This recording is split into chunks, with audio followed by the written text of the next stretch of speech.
Okay. Are we live? Yeah. So maybe we should open our phone and see if we can watch ourselves to see if it's working, right? Yeah. Can you do that? Okay. See if you can find us.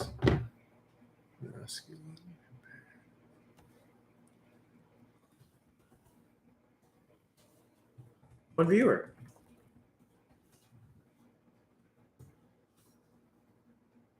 Yeah, your camera's kind of dusty.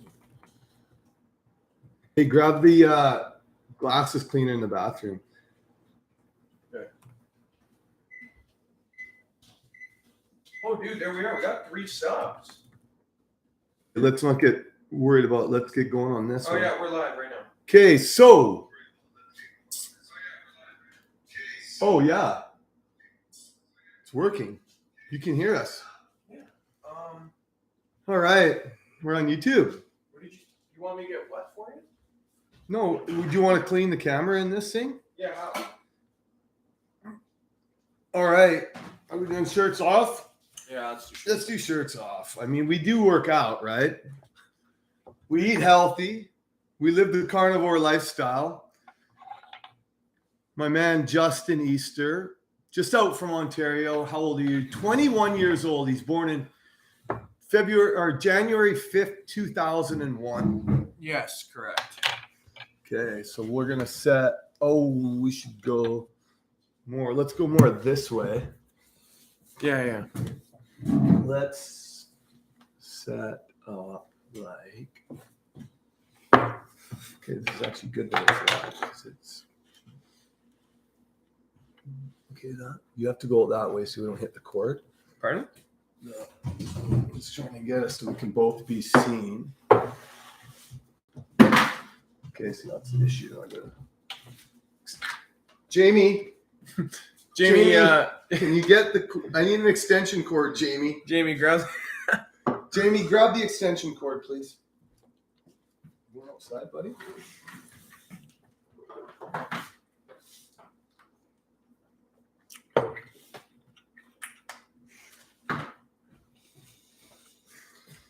All right.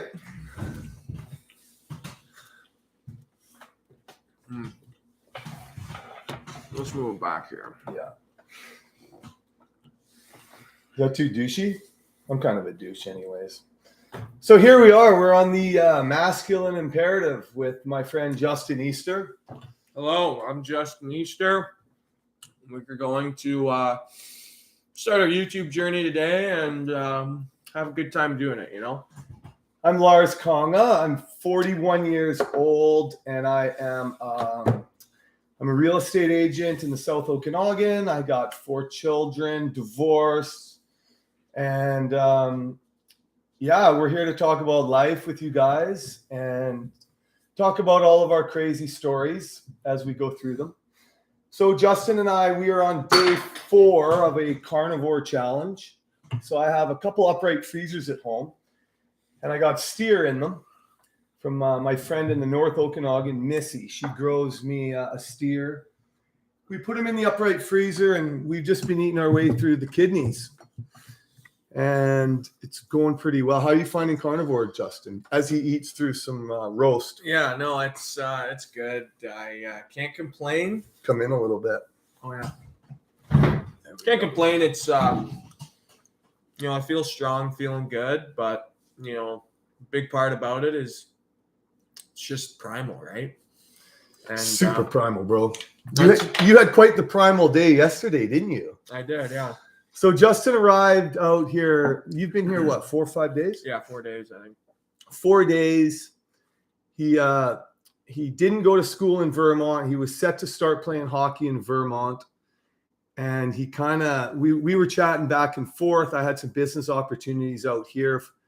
And he kind of just jumped on the plane and told his parents and the coach that he wanted to head out west where he was going to seek his fortune. So he arrived, picked him up at the airport, and we kind of jumped right into it, teaching him sales on the beach, in the streets, just walking around, talking to people.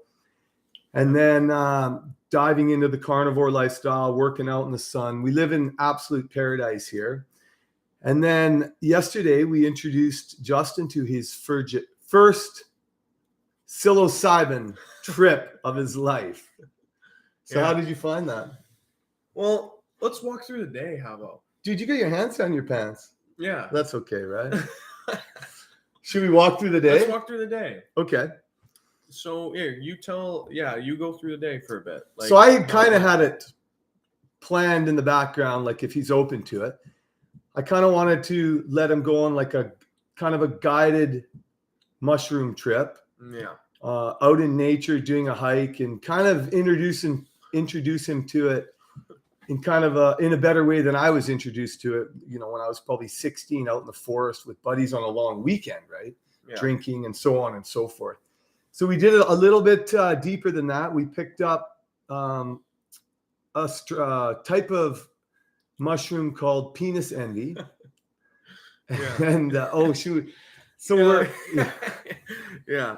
So we're in the container on the Indian reservation buying these mushrooms, and like, you know, we're two strapping guys and the kind of sexy. Yeah. She was, you know, kind of sexy in a skid way. Yeah, it was like a weird attraction. You know, she's got a big chest tattoo and kind of weird hair, but kind of hot and big tits, right?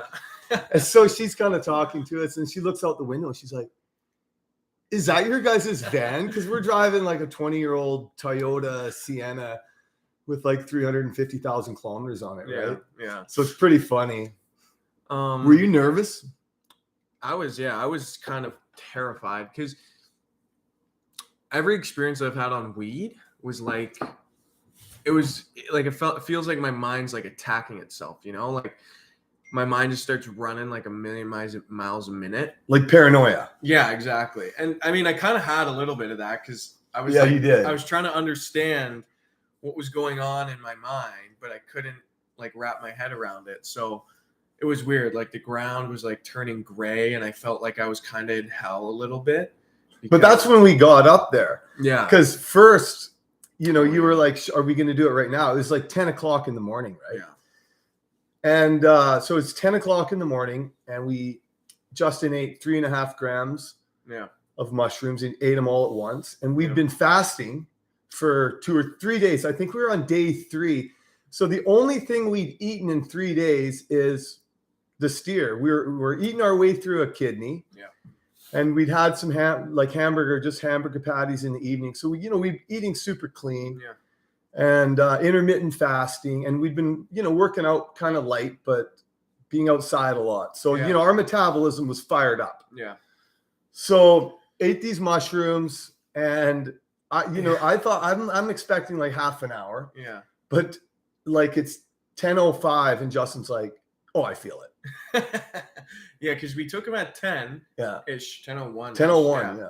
And then by like 10:10, I was feeling it. And I just started feeling weird, and I felt like I had to get out of the car. Oh, yeah. And start moving, right? Yeah, he's in the car, and he's like, "I got to get out of the car. Yeah. I have to get moving. I have to get moving." Yeah. And I'm like, "Bro, relax. Like, we're 5 minutes. I was taking him up to this place called Skaha Bluffs." Yeah. Excuse me. It's a really beautiful hike. But he doesn't know what he's in for on any level, and neither really do I, because, it's a new experience for everybody, right? Yeah. But I don't tell him that, there's rattlesnakes up in this canyon that we're going to go hiking in, because I'm trying to be gentle on him and not give him a bad trip. Right. Yeah. So we get there and we park, and then we start going down into the hike. Yeah. Yeah. And you're feeling it. And that's, so once we started walking, we went into like this tall grass, and immediately my body kind of felt like, you didn't like it. I hated it. At first, yeah, you hated it. Yeah, because it felt like my body was fucking, I don't know, it was like screaming to get out or something. Yeah. It was like weird. And then we were in this tall grass, and like I was like, it felt like I almost wanted to puke, but I didn't at the same time. It was really weird feeling, but we started walking. But you were, because you're like, you remember Dumb and Dumber when is it Mary? I think so. Yeah, Mary. Sure. Lloyd sees Harry with Mary or something like that, yeah. and he's so upset about it. He's like, So he's up there in the grass, and he's like, I think all day. It was so funny. And, you know, Justin's like 6'3", 225 pounds. Yeah. You know, he's big, strong redhead guy, and he's, you know, trudging through this grassland and like such a scene. Yeah, no, and then after that, the grass started to change, or not the grass, the tall weed or whatever. Yeah. Started changing color. So the color was going from green to purple to blue, and it was like all like throughout, like it was the stem of the plant. Yeah, it was all like moving. Yeah. It was really shimmering. Yeah, it was shimmering really weird. colors. Yeah. And then we start moving again, and you can't go up the trail to a certain extent because there's a big cliff, so you have to climb the rest. Yeah. And I walked like all the way up there, and I was almost like about to start scaling the side of this mountain, but then he came back and grabbed me. But then I figured out when I stopped moving, the ground started changing like color. So the ground was turning gray, and I had to keep moving forward, or else I would get caught in like the past, or like caught in. Wow. Yeah. Oh, so your mind was like playing around with time. Yeah. It was in weird. relation to nature. It was weird, and then I started to realize it was kind of like hell. Hell. Yeah, but no like demons or anything, which I'm very grateful about. But and then I was looking for you, and you were like just on another level too. You were fucking freaking out, right? Because then you went down and you were lying on that rock. Yeah. On the mountain. And then what were you doing when you got down there on the mountain there? Because I knew there was rattlesnakes in this canyon, and but I didn't want to tell you about it. But I was also curious to be on mushrooms and like being close to serpents. Because you know there's a lot of symbology with serpents and the devil, and like you know I got a lot, and I got a pretty crazy personal experiences with it also, right? As we can get into maybe on another podcast. Like I've dealt with actual serpents in families, right? Like sexual pedophiles, and so like they're real. They're real, but we kind of keep them outside of our consciousness, and we don't think about them a lot. So when you do mushrooms, I mean, you're going to think about it. So I was in the canyon, and like I wanted to touch the rocks and stuff, but I would look at the cracks, and I would see, I would think I saw a snake slither through, and I would just so I was like trying to push through my fear of snakes, because I really fucking hate snakes. But to do it on mushrooms, it's like a more visceral experience with your fear. You can approach your fear, a lot closer. It's not pleasant. And I was doing that, and then but you were kind of pulling me out of it because you're so amusing. So right, because I would always laugh at you, and then you know, we saw that girl climb the cliff. And, that was crazy. So it was pretty good, and I mean, it's really breathtaking landscape where we were. So it's a good place to do it. That was. So we were in the canyon, I would figure, for like probably an hour and a half. Oh, I thought we were in there for like 2 hours. Maybe 2, yeah. Yeah, you're right. I think we got there at like 10:30. Yeah. And then we were there because I set a timer at 12 because I had no fucking clue where we were because we were walking, and I kept losing you. And then once I kept losing you, I was like yelling for you, and I was like, dude, where the fuck are we? And then you said you had no idea where we were, and I was like, well, we're fucking lost. I thought we were on the other, because remember we walked out to the edge of this mountain, and we were sitting there, and then I thought we like walked around the whole fucking, because in Penticton there's like, we're in a valley, right? Like this. Yeah, it's a lake valley. Yeah, so I thought we like somehow walked around, because we started here and we walked all around this lake to the other side. I was like, dude, where the fuck are we? Right? And you said you had no idea. And then I was like, can we just go back to the car? And then after like 30 minutes, we ended up going, and I had no clue where we were. And then we got to the parking lot, and that's when I started calming down a bit. But I realized like a lot about, because now you've been on the trip for 2 hours. Yeah. So you kind of had your feet under you again. Yeah. It was, because like I can't imagine I was so young the first time I did mushrooms. I can't really remember, but like I can imagine doing it now. And Yeah. like, what it, Yeah. especially being so sober, right? Yeah. I felt like I understood a lot more about my relationships with people, and it was like weird, like to a level I would never have thought. Like you what?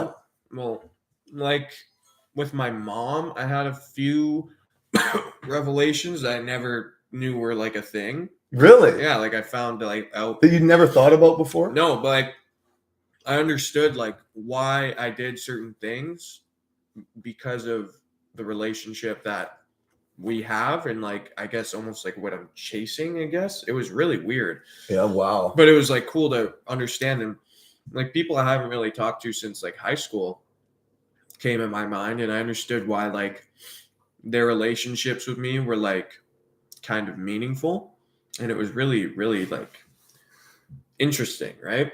Where do you think those thoughts come from? I don't know, like it And feels why?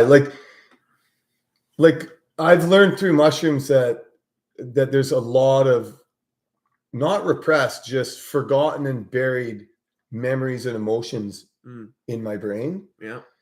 And like I told you about that heroes dose I did by myself, right? Yeah. Yeah.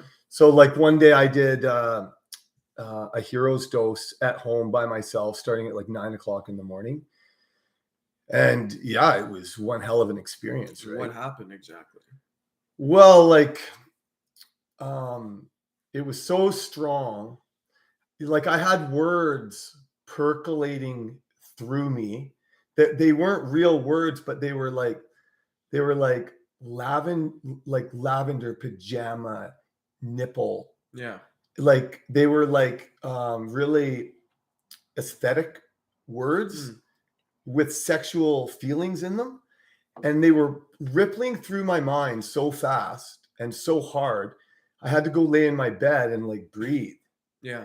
And then as I calmed myself down, I was having these intense visions of myself in history Mhm. in different scenarios alone. Okay. Like I had this vision that I was like on a Christopher Columbus sailboat Oh, in really? the sea by myself, just being lashed, but I had no fear of death anymore.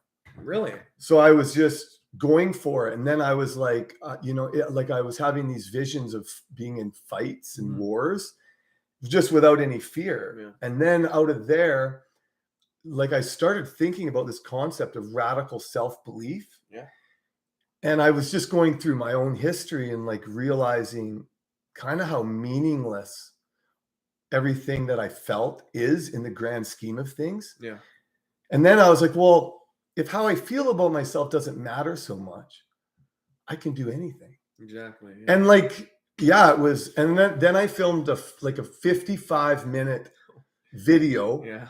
where I allowed myself to be as fucking crazy as I wanted. Yeah. I still haven't watched it back. I've been too scared. But maybe if we get 100 subscribers, I'll post it. And Yeah. the cops might come and pick me up after, but it was something I went through. Speaking of cops, we almost got the cops called on us yesterday, didn't we? Yeah, we did. It was a fear. That was fucked because we got back to the parking lot, and then he was stressing out that we had to get to this vineyard where his daughter works, right? So he gets in the car, and he's like you're pretty fucked up at this point, right? Or could you have driven? You think? No, I can drive. Okay. Yeah, but I did hit a curb. Yeah. That's what really freaked me out because this is my first time on the stuff. So I'm like, dude, I don't know if I want to drive. He's like, oh, dude, come on, it's fine. And then he puts it in drive and runs over a curb. And then there's two people in the parking lot at the end.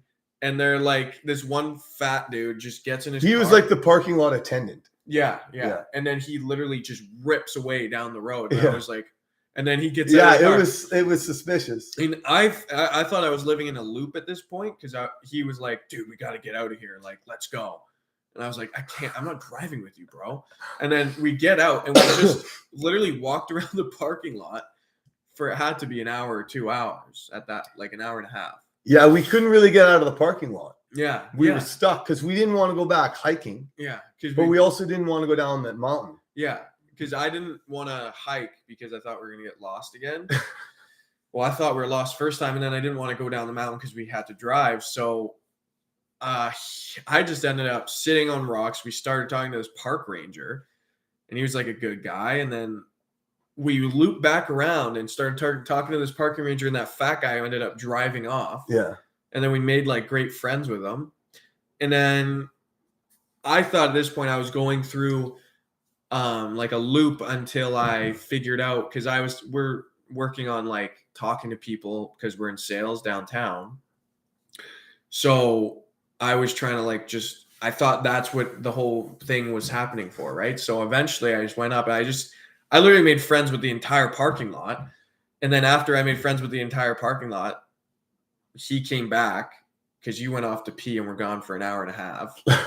And then he came back, and then we ended up leaving, and like we left making friends with everyone. And I realized I had a big realization that like everyone wants to be talked to, even if they seem like they don't, and that there's like a value exchange in every conversation. And if you can make someone feel good or happy, that they'll want to just continue conversing with you.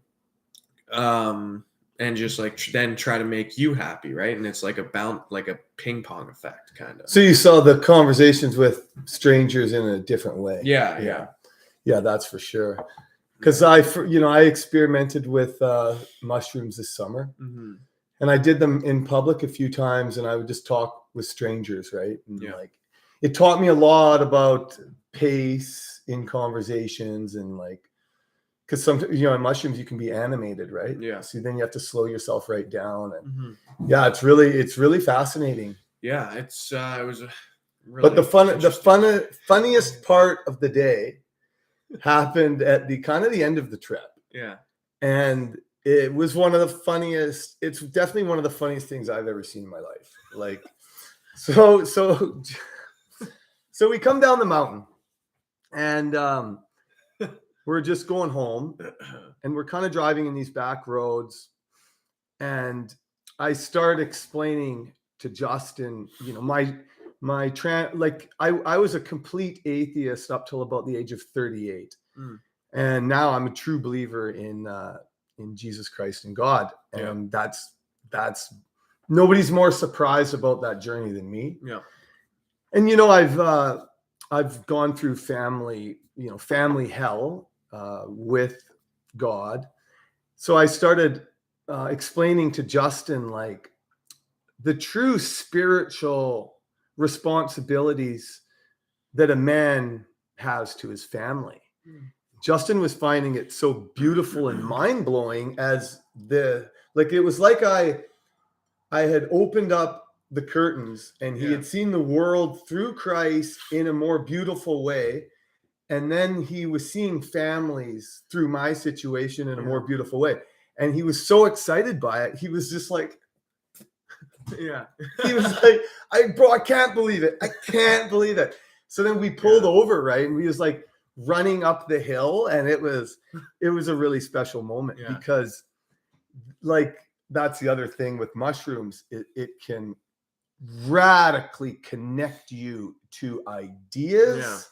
And like in like I kind of describe my atheist self as lacking enough love for ideas. Yeah.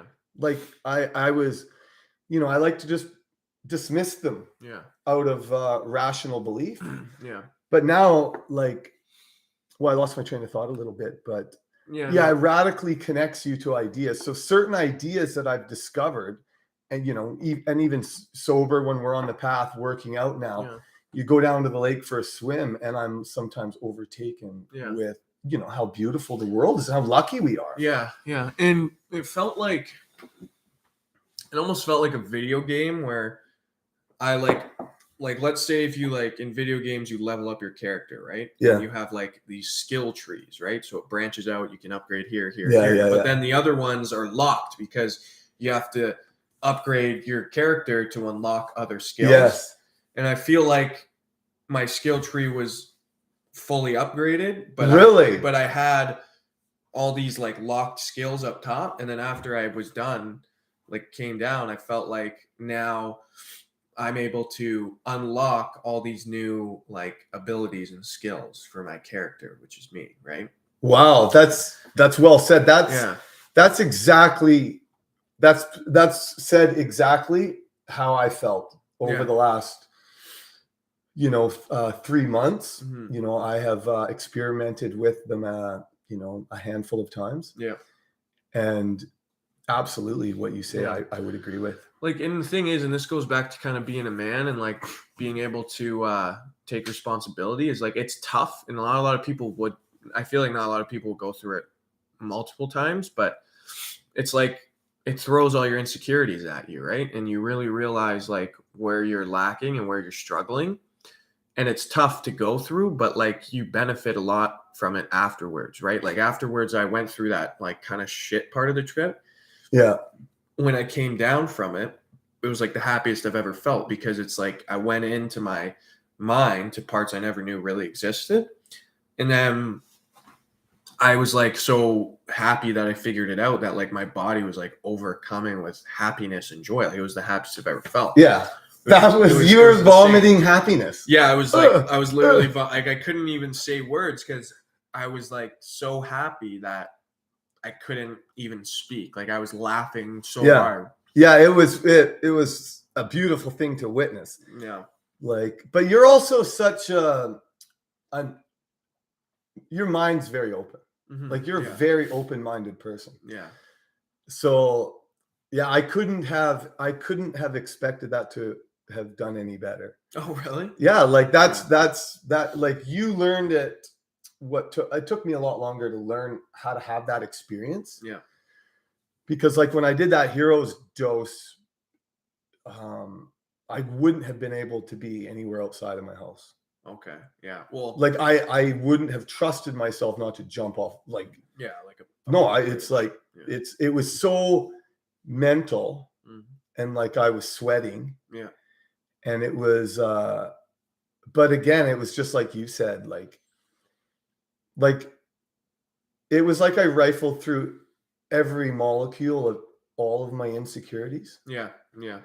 And then kind of like attached it to history, and it didn't seem to matter anymore. Yeah. It's crazy. Yeah, no, overall it was very beneficial trip, right? Yeah. And it made me kind of understand this new version, like gave me a new outlook on women, right? And how yeah, right. Yeah, and like how, because you know how women can be, right? Like we're kind of going through a bit of a situation right now with women. Yeah, like well, you are especially. Yeah, I was in a really terrible marriage for a long time, but we have 4 beautiful kids. Yeah. And that marriage has been over for a couple of years. And then this summer, I met this woman on the beach, and we spent like a really intense week together. And yeah, like I'm kind of a wild guy. I'm like, sure, come stay with me and hang out. But then it's like, it was like the spectrum. It was like when I met her, it was the sweetest human being alive. Yeah. I saw absolutely no red flags in her. Yeah. And then over here on this spectrum now today, like, well, like last night she said to me before I fell asleep, she said, what did I say? She said, you might wake up dead. Yeah, tomorrow. She said to me, you might wake up dead tomorrow.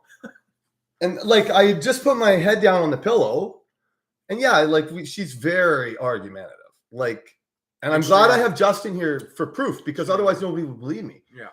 I can't not argue with her. She introduces arguments so quickly and easily, and won't accept that she's introduced it.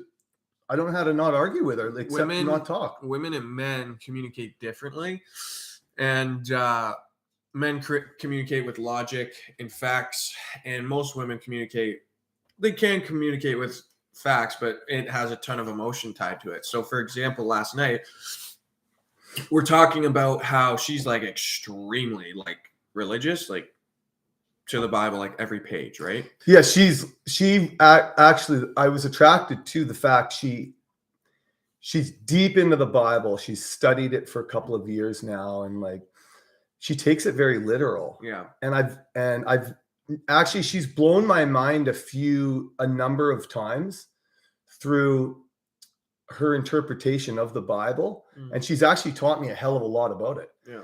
But then, like, she's beautiful in the Bible, but then no, she's not in the Bible all the time. Then she's into conspiracy theories. Yeah. And she's into politics. And as soon as she's in those realms, It's mind blowing. it's like, what the like we were is talking going about on? It's just like, like, you can't get out of Yeah. uncomfortable conversations. Yeah. And it's almost like she's badgering you. Yeah. It's not nice. We were talking about how so I said basically she doesn't care about other people's opinions if they aren't religious, if they don't follow her, belief system in God, Yes. right? Whatever, do your thing. And she says we end up going down a rabbit hole of her dad, her getting pulled over and getting a ticket, and her not wanting to date me or have sex with me. And I was like, what are you talking about? And then it was illogical. After about 20 minutes, she then comes around and says, so yeah, you're right. Maybe I don't. And I'm like, okay, so we just agree then. Yeah. And like, I didn't like, I was thinking about that, and like that's a lack of self-awareness. Yeah.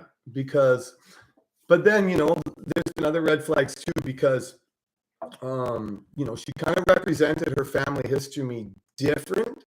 And then when she came in and been staying with me, then she told me a few things about her, her upbringing. Yeah.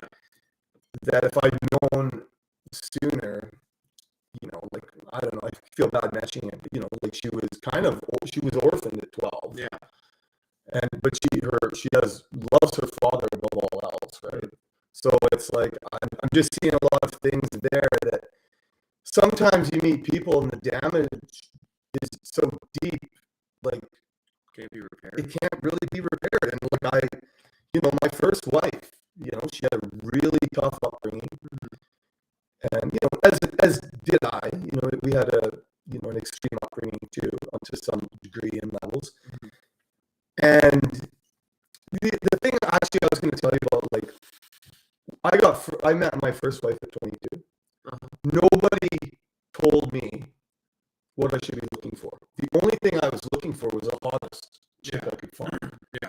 As soon as I found a chick that was hot enough for my taste, I pretty much married her.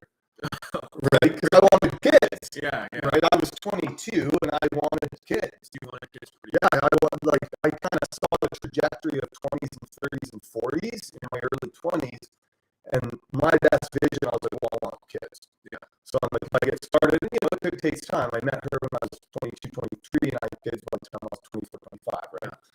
Maybe 26. So that, and then I have 4 kids, and that's what I wanted young, so I've achieved that goal in my life. Yeah. And I have more kids again if I met the right woman. Yeah. But like, I don't know, like, I grew up, my mother was a feminist. Yeah. And a kind of a mean, hardcore one to some degree, right? Really? Yeah, I learned in my 30s, I learned that she tried to abort me because she wanted to have another guy's baby. Wow. Right? It's one thing. Yeah. So it's like, I learned this fact. It was jarring. Yeah. I guess my dad saved my life. And like, Really? Yeah. so yeah, but these feminists, that has no meaning to them. They're like, that woman's body. Yeah. It's like, wow, okay. But so then I grew up in this environment, and like, now I find most feminists that I know, their God is government. Yeah. And like, they're kind of they're moving more and more authoritarian over time. And like, the idea of Christ and personal sovereignty and the Son of God and these concepts, I can tell you because I was raised as an atheist. Yeah. They're just not known. Yeah. And I think atheists would do well to expand their minds just by studying the Bible, because our culture is so rooted in that book. Yeah. We built our entire Western civilization out of the fundamental values from that. Yeah. So it's pretty hard to throw it away, which the feminists have done. Yeah. So then, I mean, mostly with feminists, I just find myself arguing politics with them. Politics. I don't want to talk about it. Yeah. They just come at me. Yeah, exactly. Well, the thing is, too, is like, I think the big reason why our society's in the state it is too is just because of the lack of like belief systems, right? Like, Yeah. the reason we were so successful so many years ago is because religion was present in pretty much every household, right? Yeah. Everyone had a religious family, almost, right? Yeah, like my mom grew up in one. They, Yeah. you know, it was more, they rebelled. Like, I think the feminists in the 60s and 70s really rebelled against religion. Okay. That's what I think. Yeah. Well, and it's interesting, right? Because you look at other countries like Europe where they're more traditional. Yeah. Where women kind of have their role and men have their role. You find that families are together longer, they're happier, they have more kids, like their families are just overall better, right? Whereas you come Let's talk here- about those roles. So like the man, right? He's the provider, right? He's the rock. He keeps the family together, really. Like he's the guy going out every day and bringing home what the family needs to continue living, really. He sets the direction. Yeah, he sets the direction, and then you need your woman to be an amazing. And this is the thing: is that neither is better than the other. It's just they're equally as important, right? Like you need a woman to be home, take care of your kids, feed your kids, and have that emotional nurturing support because a man just can't give that, right? Like we aren't emotionally the same. No.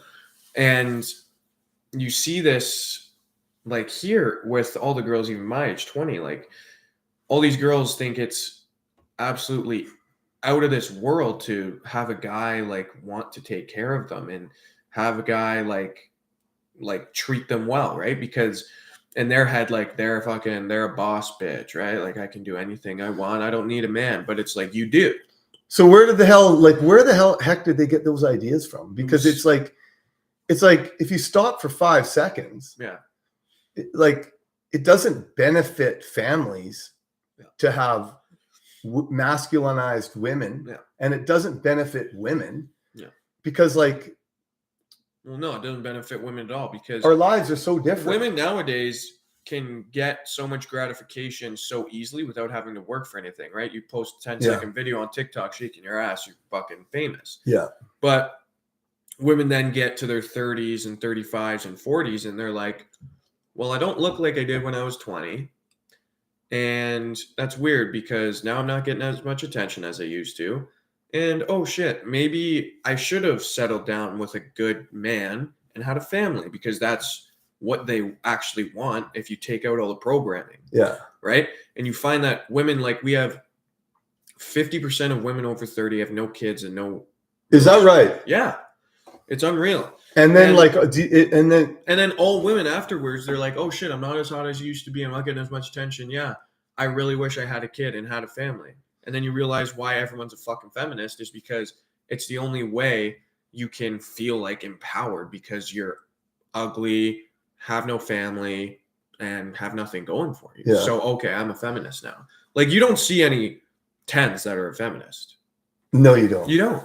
It's only ugly, fat girls. Yeah, it's true. I mean, it's just like at the end of the day, right? And it's true. You could be fucking 7 or 6 and be a feminist, but it's always to a different degree. Like, even if the hotter you are, the less of a feminist I find that they are, right? Because, like we were talking about, they don't need it. They don't need it, right? And they don't want it either. In fact, what you say is so true. I spent 2 months walking the beaches, really getting into communication with people this summer. See, I talked to, everybody from 20 to 70, man, woman, rich, poor, young, beautiful, fat, skinny, whoever I vibed with for 1 second and felt like chatting with, I'd go over and chat for 5 minutes or 2 hours. And so I met 2 girls this summer that, I met them on the boardwalk. I'm pretty fit and I look nice. So, and I don't look 41. So I made eye contact with this one girl, super beautiful girl. Like I was blown away. And I could see she looked at me back in the eyes and smiled at me. Right. Yeah. So I kind of turned around after a bit and I walked back down the beach, and then she waved at me. She was laying down on a blanket and she kind of waved at me. So I Really? went over to her, Okay. and she was there with her friend, and just at the beach, and then we hung out and like went swimming and hung out together for 45 minutes. Right? Yeah. I sat by their beach towels, right? Yeah. And like I'm not aggressive. Like I don't what's your phone number at all. Like I'm just seeing what their story is, right? Yeah. And this 20-year-old girl blew me away. She how she communicated to me that she wasn't interested in any of the she communicated to me that she was traditional. She's like, yeah, I work in a preschool. I love children. Yeah. And she's like, yeah, I don't really have social media. She's like, I don't like all the. That's awesome. She's like, I don't really like. She goes, I have Snapchat, but I don't really like all the. Really? She's like the gender stuff, right? Yeah. She's like, it was kind of beneath her, right? Yeah. And because she walks around, she was a 9. She was Yeah. a gorgeous girl, right? Yeah. And nice and friendly, and probably from a great family. Like Yeah. she was a high value girl. And Yeah. then she found out I was 41, and that was too much for her. She couldn't Yeah. believe I had 4 kids. She's demanded to see my driver's license, right? And then I wasn't sure at that point. I'm like, would I date a 20-year-old? Yeah. Like, I'm like, because the 2 favorite, nicest girls I met this summer were both natural, beautiful 20-year-old girls. Yeah. And they were very open and like non-afraid. There was no fear of my sexuality being around Well, them. you know what it is that they're young, so they haven't experienced, so they haven't been ran through, right? Like older women, right? And that's why. That's true. That's why body count goddamn well matters. Yeah, and because that's why- body count is baggage. Exactly. For And sure. That's why high value men and very successful men like younger women. Like very successful men won't date girls under or over the age of 30. Wow. Right? Because it's like, come on, we need subscribers, guys, because if we're gonna get to be a high value man, we need some subs here. Yeah. And it's unreal because the more you think about it, the more it makes sense, right? Like the younger you are, the more naive you are. And the more naive they are, that means that the man can show them the world through their eyes, right? Yeah. And you can kind of shape them into being this amazing woman that you want them to be. Yeah, it's a bit of a mentoring program. It is. And like if my mothers and sisters heard me say that, they would probably try to assault me. Yeah, really? Oh yeah, like there's this feminist idea about what men control is completely asinine. Yeah. There's this idea like the oppressive patriarchy. Mm-hmm. Like Jordan Peterson puts it great. He says, have you ever tried to oppress a woman? It's not, it's unpleasant. Yeah. Like I've had points in my marriage where, I would ask nicely, and then at the end asking meanly to change a habit or a lifestyle. And her feminist upbringing, it was kind of like, fuck you. And like, and like, I found that like my career, feminists hate male careers. They're not important. Yeah.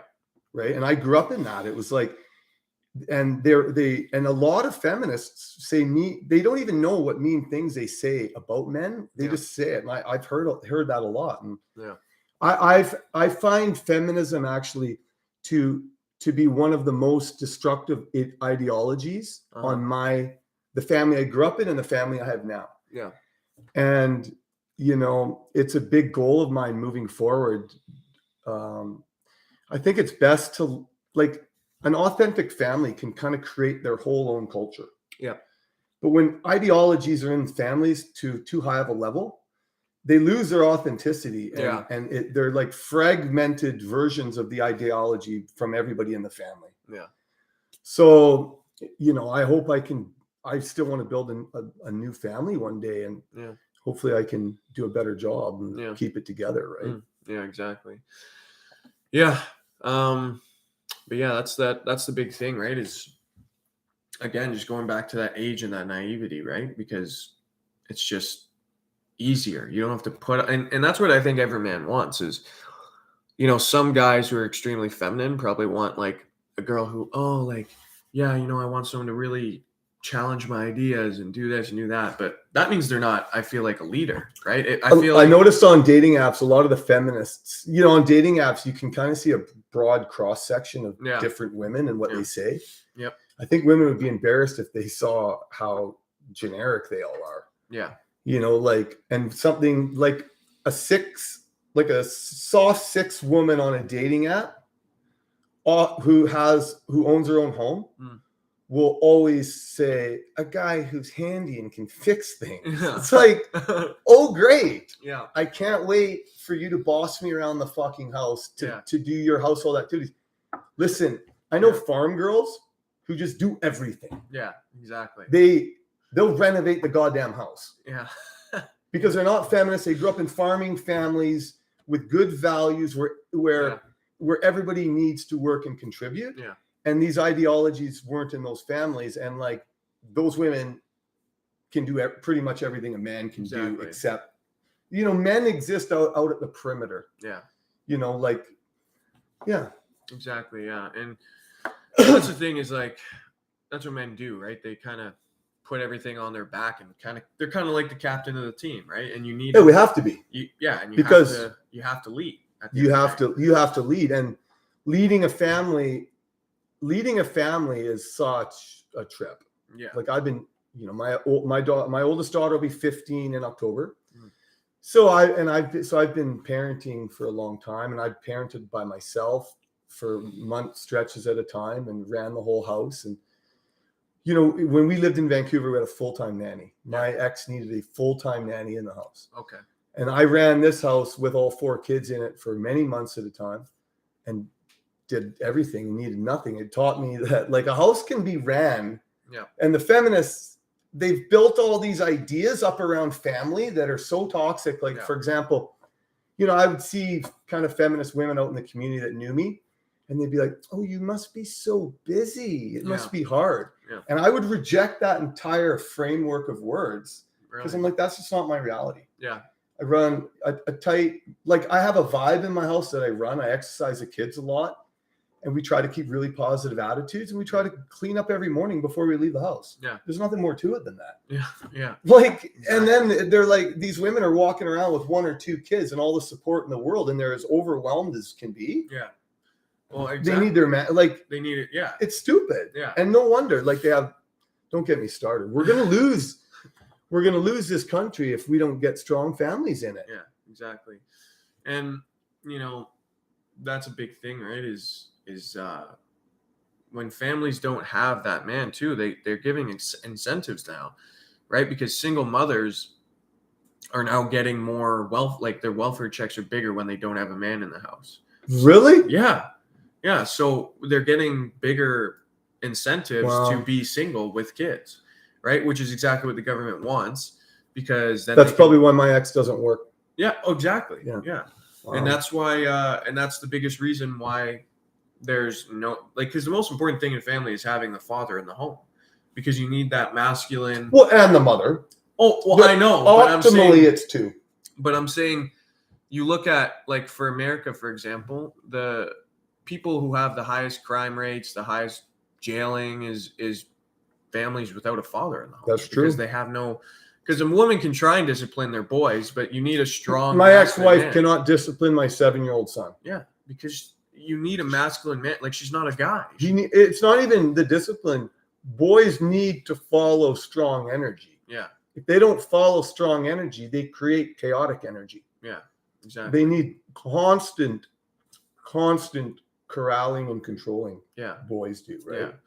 And girls, much less so in my experience. I have 3 girls and 1 boy. Yeah. And it's a completely different experience raising them. Yeah. Well, what's the difference, you'd say? Like, explain that. Well, I mean, girls are interested in nurturing dolls when they're a baby. Yeah. The boys, he'll rip the pants off it and the head off it. Yeah. Yeah. I mean, that's just true. Yeah. So, but that's also why these gender people have risen in our society. They don't have kids. Yeah. Yeah. And if they do, they have 1 or 2 mostly. Yeah. like a lot of these leading gender people are like, you know,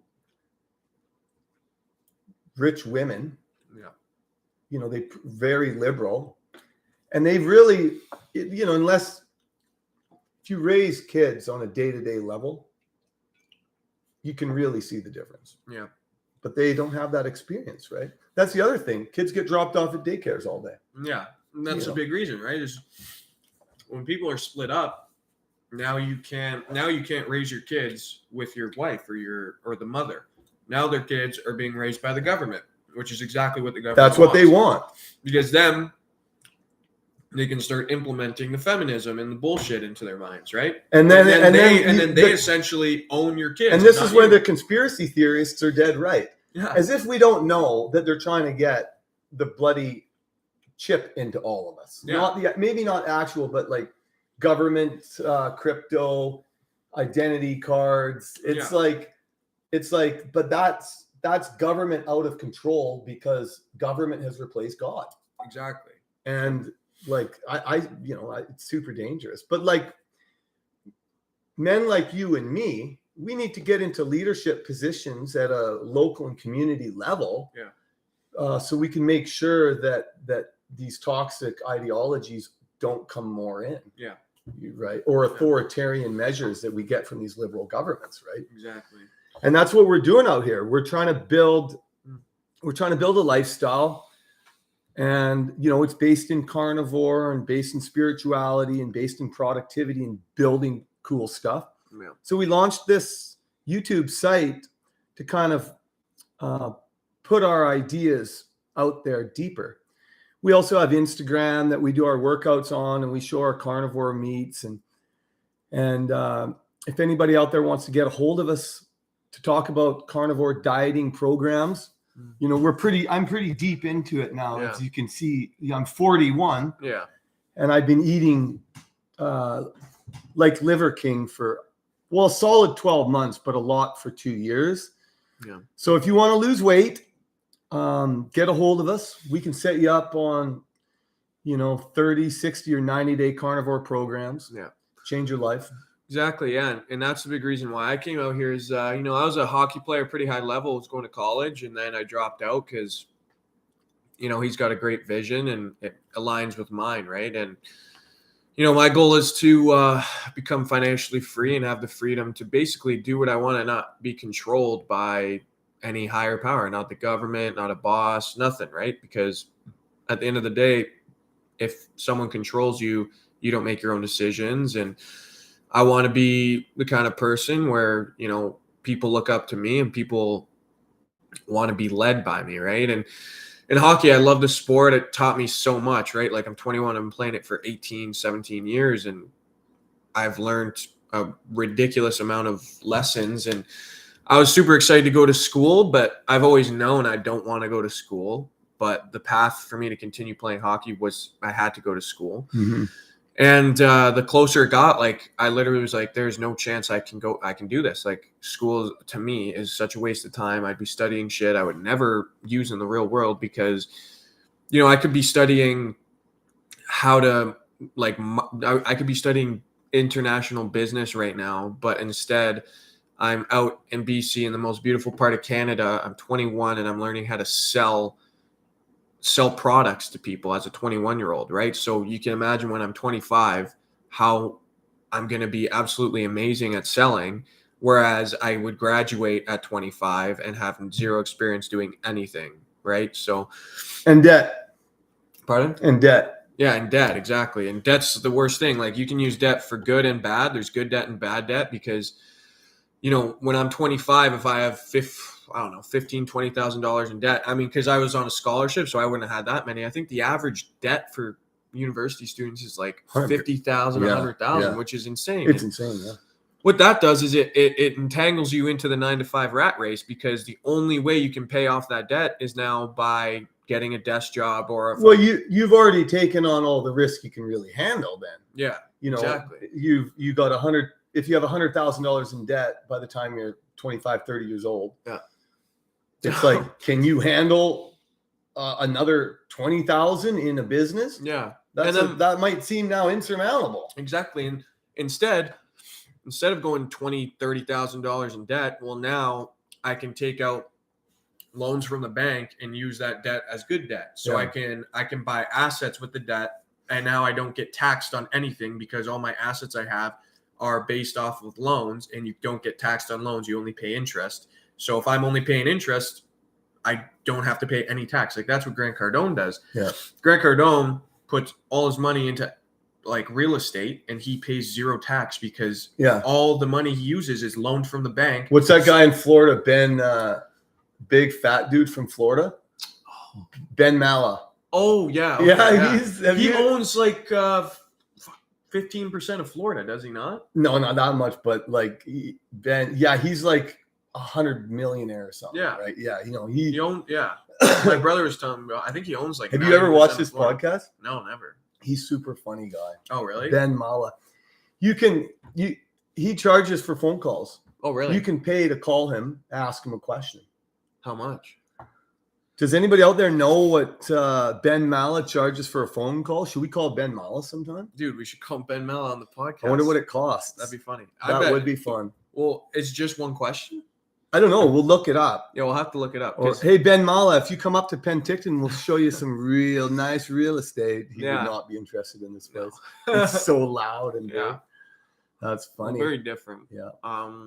Well, that's exciting. We're just almost about an hour into our first YouTube live session. Yeah.